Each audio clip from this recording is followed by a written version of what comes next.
Guys আসসালামু আলাইকুম। আপনাদের সাথে আমি তুলে আনলাম একটা দুঃখের বিষয়। আজকে আমার এই মুরগির থেকে একটা মুরগি মারা গেছে।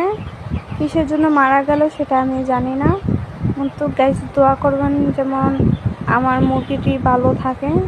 অনেক শখের জিনিস হারিয়ে গেলে জানেন না কত কষ্ট হয়।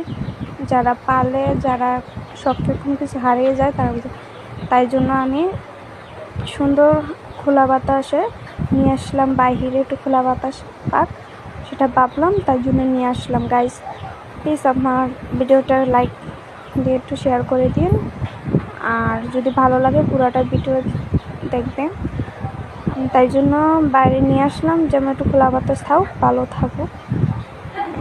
এই জন্য ভিডিওটা করার কারণ, একটা মুরগি কিসের জন্য মারা গেল সেটা বলতে পারবো না। গাইস দেখুন কত সুন্দর খোলা বাতাস, সবুজ গাছের পাতা নিচে মুরগিটি রাখছি, তাই এই সুযোগের জন্য একটু সুস্থ থাকুক।